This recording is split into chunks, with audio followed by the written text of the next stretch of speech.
Tierra encantada, la tierra encantada, tierra encantada,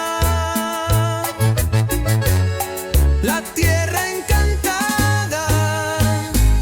Hey there friends, you catch me at the tail end of doing some heavy theming in Tierra Encantada as a lead up to the area I'm showing off today.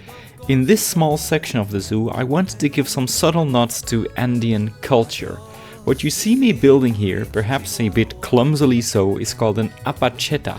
It's a kind of spiritual cairn found all over the Andes, especially along highland trails and mountain passes. Travelers stop to add a stone, offer a prayer, or ask for safe passage. Some leave coca leaves, ribbons, or bits of cloth tied to branches. It's a tradition that blends pre-Columbian beliefs with modern rituals, a moment of connection between people, the earth, and the mountains themselves. Next, I make an attempt to build these brightly colored cloths tied to branches, rocks, or wooden poles. They are inspired by the prayer flags, which you'll often find fluttering in high mountain passes or near sacred sites across the Andes. Each color represents something: the earth, the sky, water, fire, ancestors. You will see modern fabric scraps or pieces of woven textiles left as offerings to the mountain spirits, really. The belief is that the wind will carry the prayers and intentions out into the world, not just upward or downward, but everywhere. The wind will truly carry the beliefs and the hopes and the dreams and the prayers of these people across the huge mountain range that they call their home. You'll see some farming equipment now lying around here, just a hint of what's coming up next in the zoo. We are heading towards La Estancia Perdida, an abandoned ranch inspired by the Pampas region of Argentina.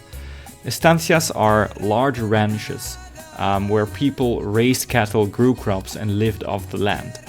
The Pampas are these flat, grassy plains that stretch across Argentina, known for their wide skies and gaucho culture. Some of them are still in use, but others have been left behind. And that's the vibe I'm going for. And here, finally, a nod to the many indigenous and ancient cultures that once lived in the Andes. So now we come to the meat of the build. We are building an abandoned ranch, or an estancia.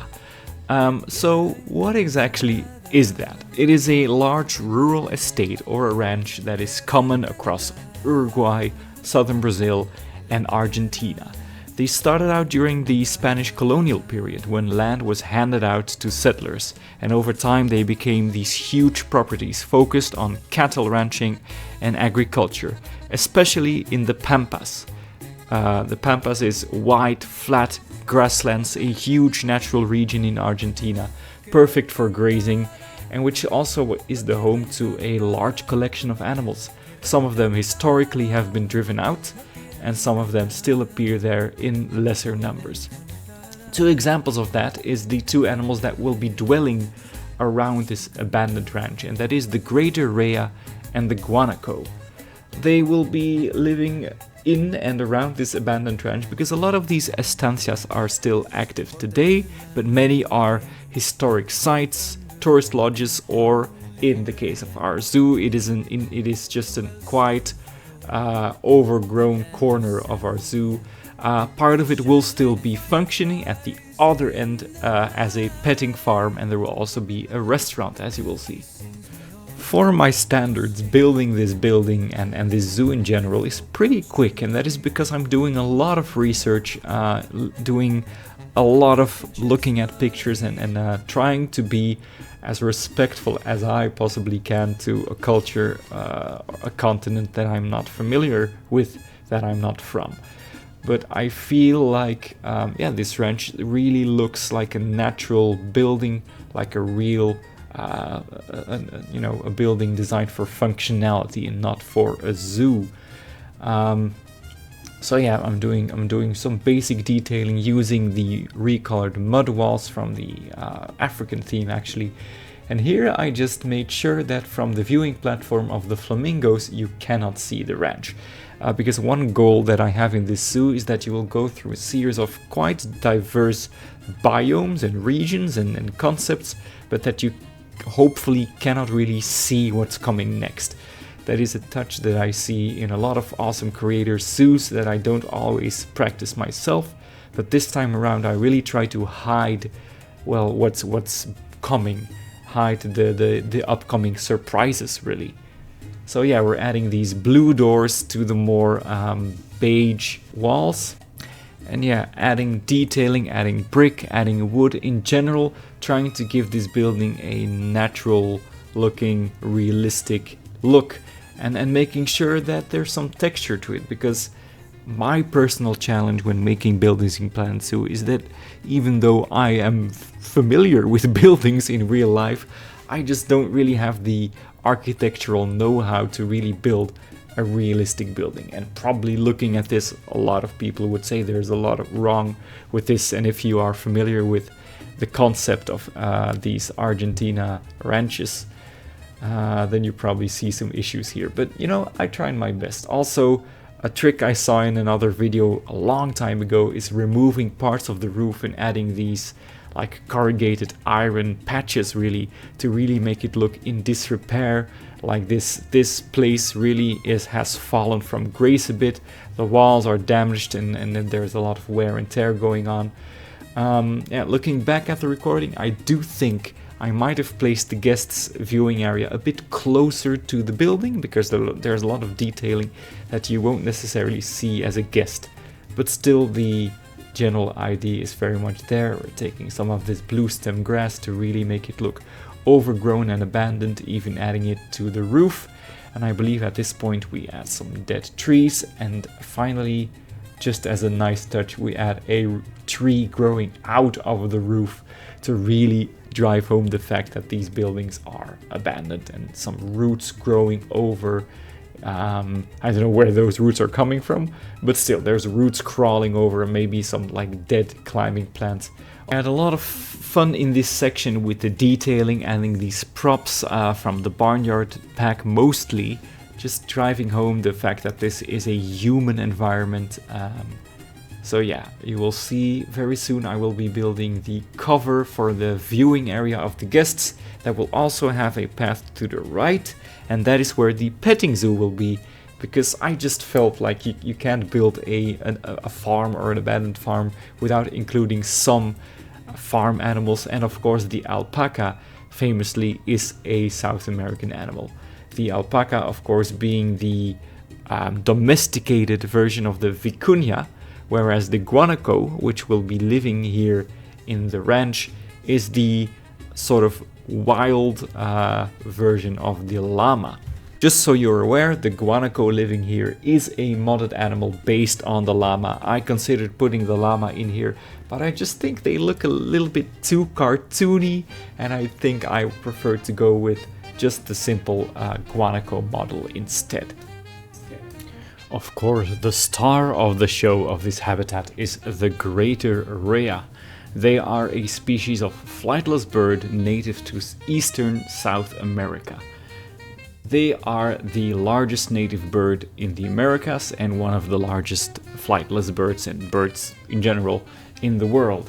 They are notable for living in the grasslands, the savanna, and wetlands of South America, and also a small population has established itself in northern Germany. A couple of them, I believe 6 of them, escaped from a farm and actually did very well in the environment that they're living in. And currently there's a population of 500 plus of these birds living in Germany. So at this point that's a pretty decent sized flock. The greater rhea is near threatened. They are doing relatively well. They have a very large range. They have a couple of subspecies, but again, like most animals, they are threatened by habitat loss, by being considered a pest. They have their own predators, most notably the cougar and the jaguar. One cool fact is that in it's very obvious that Rheas and humans have interacted for a very long time. There is a cave painting dating back to the early Holocene, which is approximately, 11,000 years ago, and a cave painting in rock art sites where you have human hands and then Rhea feet next to them. Not that I'm implying Rheas and humans live next to each other, but that clearly a human had probably eaten a Rhea and was using its foot to create rock art. That is pretty interesting, pretty cool. So that is the greater Rhea. And as I said, the Rhea will be sharing its habitat with the guanaco. The guanaco is a camelid native to South America, very closely related to the llama. In fact, it has been genetically proven that the guanaco is sort of the forefather of the now domesticated llama. The guanaco is one of the largest terrestrial mammals native to South America today. They live in Peru, Bolivia, Chile, Patagonia, a small population in Paraguay, and in Argentina. Interestingly, if you look at their numbers, right, so today the number is placed around 1.5 to 2 million animals. That is a lot of animals, but if you really know that their population used to be pretty much 97% bigger. The current population is only between 3 to 7% of the population before the arrival of the Spanish conquistadors in South America. Another example of where the presence of humans has caused animal numbers to drastically decline. So guanacos live in small herds in relatively high environments, even in some very dry deserts. And you've seen at this point, you see me start building the stable for the petting zoo. I planted a very interesting looking large tree both in the ranch and in the petting zoo. It is called the ombú tree, and it is a really unique tree that is more wide than it is tall, and it is a very iconic Argentina tree, and I thought it was the perfect centerpiece for both the ranch with the Rheas and the petting zoo here. It is a really cool tree, and I think it's really an icon of the environment that I'm trying to recreate. In this petting zoo you will have chickens, you will have a donkey which is called Ernesto, and you have the alpaca. As I've said before, the alpaca is sort of the tamed, domesticated version of the vicuña, which is a smaller looking version of the guanaco. So you have the guanaco and the vicuña, which are the wild forefathers, ancestors of today, respectively the llama and the alpaca, which are kept for their wool, their milk, and their meat. I will say for a very long time I put off building for these barnyard animals. In truth, I'm not a huge fan of petting zoos. In general, I'm not a huge fan of walk-through habitats, because I feel like maybe it's a bit dumb, but I feel like it's a bit disrespectful to the animals. I'd love to respect their privacy, respect their ability to get away from humans, to hide somewhere. And in these walk-through animals, I always get the impression that I'm really intruding into their territory. And in petting zoos, all the same, not only was I very scared of them as a kid, of all these scary goats bumping their head into you, and these donkeys which are taller than you with their scary teeth, but also I don't really need to be touching the animals to appreciate them. So Barnyard Animal Pack to me was like, I'm going to get this and give it a try, but I wasn't sure how to build for them. Give me a big dramatic natural landscape any day and I'll build the hell out of it. But building like a more human, artificial environment for these animals is a bit of a challenge. So I had a lot of help here from online inspiration, also from my partner who assisted me with coming up with things to place in this habitat. You saw me build these salt lick rocks, these mud patches, and just in general place like farm equipment all over, place these chicken feeding trays, just some wood. in general, stuff that would fit in the sort of messy, more rustic environment that a petting zoo requires. And of course I had to place one donkey in here and call him Ernesto, and I imagine he's a very popular attraction here. Maybe the kids really appreciate Ernesto and want their picture taken with him. And I think at the end the petting zoo does look pretty nice, and I think my first attempt at creating a petting zoo environment is decent enough for me to try it again in the future, and I'm no longer really intimidated by the prospect of building for these.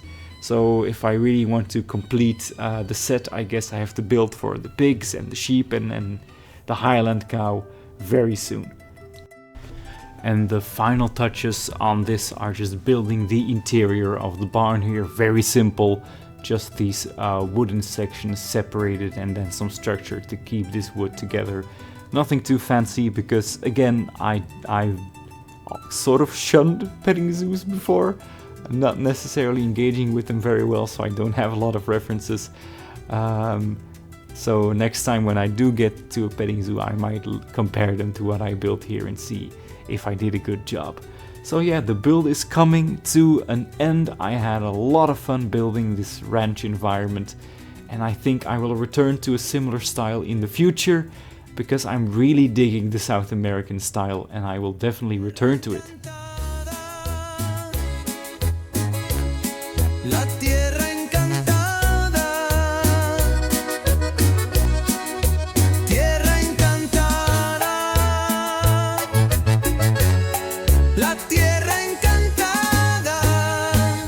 The Guatemalan volcanoes bring holy thunder and holy rain to El Salvador, the land of sandalwood. They shine like fireflies in the night. The coqui sings me off to sleep. I float downstream to reach Colombia. The black and chestnut eagle watches the children dance in Mayapo. Tierra encantada, la tierra encantada, tierra encantada, la tierra encantada.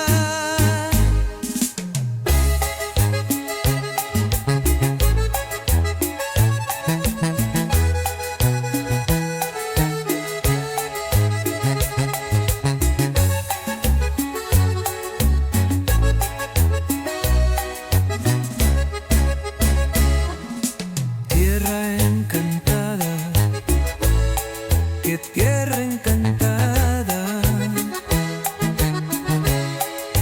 tierra encantada, la tierra encantada.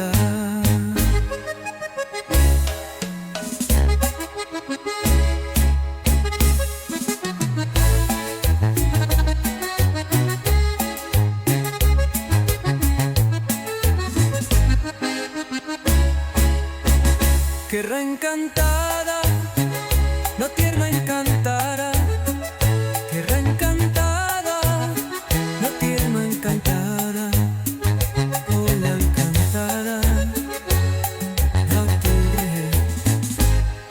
encantada.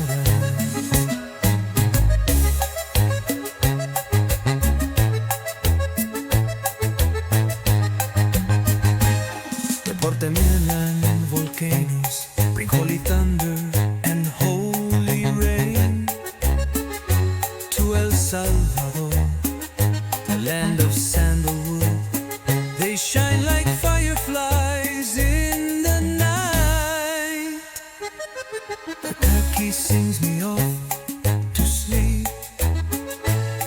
I float downstream to reach Colombia.